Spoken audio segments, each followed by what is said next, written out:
For this purpose have I come.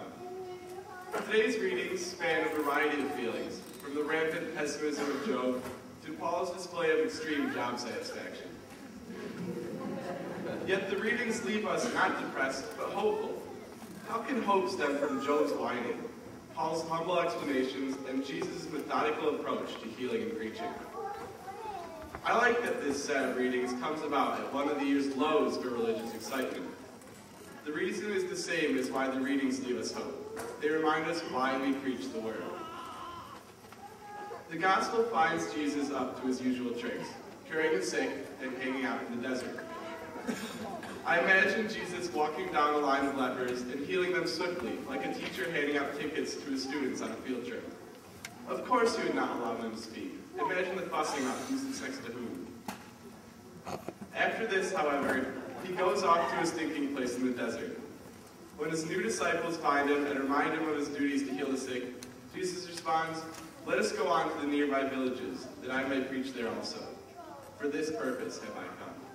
But what is this purpose? Job, in his Charlie Brown-like resignation to gloom, reveals an answer.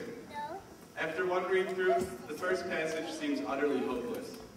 However, reading it a second time, nothing improves. I mean, the last sentence is, "I shall not see happiness again." My sister used this kind of rhetoric in her temper tantrums from ages 4 to 14. Further readings and the subsequent beating to a pulp of the passage by the Liturgy planning group revealed slivers of hope, even if we had to grasp at straws. We first noticed that Job's months of misery and troubled nights seem short compared to this endless nightmare called getting into college and funding your own education. Soon we realized that Job even admits that at least his days are swifter than a weaver's shuttle, and that his life will eventually move on like the wind. Eventually we saw that Job recognized his feelings of grief throughout the world. Is not man's life on earth a drudgery? My experiences with 12 years of mandatory education scream yes. Job's despair reveals the need for Jesus' preaching. Job longs for strength and comfort. We, like Job, desire strength and comfort.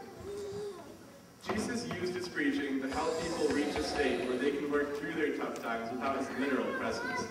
The state that sees Job through his ridiculous trials. The state of undying faith. Paul shows us how to do this. Ever one to lead by setting a good example, Paul tells us, "To the weak I became weak, to win over the weak." This seems a foreign concept in middle-class America, where most try to win over the weak by throwing money at them. But it is a convenient segue to my experiences with Appalachia Service Project. ASP, as many of you know from our constant harassment for contributions, is an annual trip with a multitude of high school teenagers and parents, mostly from our parish. I have participated in ASP the past 3 summers, and will go again this summer. The easiest way to explain what we do is to say that we fix houses for the poor of the Appalachian region. The best way to explain what we do, however, is to say that we try to fix houses, while we form a relationship with the house's families. Obviously, it would technically be more helpful for us to use the money we raise to buy entirely new houses for these families. Today's readings, however, prove that we do far more good with our extremely amateurish construction than a professional team with little emotional attachment ever could. Coincidentally, this year's theme for ASP is putting faith forward. This explains why we, like Jesus, heal more than the traditional cures for poverty. The knowledge that perfect strangers like us would sacrifice a precious summer week for them builds faith in the hearts of poor families while we build porches. My first year, my crew worked for a woman named Frida. Frida is somewhere near 65 and has 2 grandkids that, at the time, had to live with their drug-addict parents because Frida and her husband had no bathroom indoors.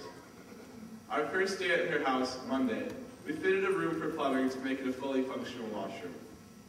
If she had any ideas about how helpful a bunch of suburban minis could possibly be for construction, the sight of us hand-sawing rebar and installing the studs for the wall that would enclose one side of her bathroom quickly destroyed them. With the knowledge that as soon as ASP's plumber visited, she could protect her grandkids from her parents, Frida's heart strengthened greatly. Her body soon followed. On Tuesday, she helped us bring in drywall to line her new bedroom. And by Wednesday, she was schooling me in railroad tie driving competitions. Odd as it may sound, they actually bolstered my confidence, raising my normally shy self to reach even this podium. We bolstered Frida's faith in the world, and that helped her help herself. On ASB, in addition to healing their houses, we built the kind of faith that pulled Job through his darkest month. And that is what the Word calls us to do today. We must go out and spread faith.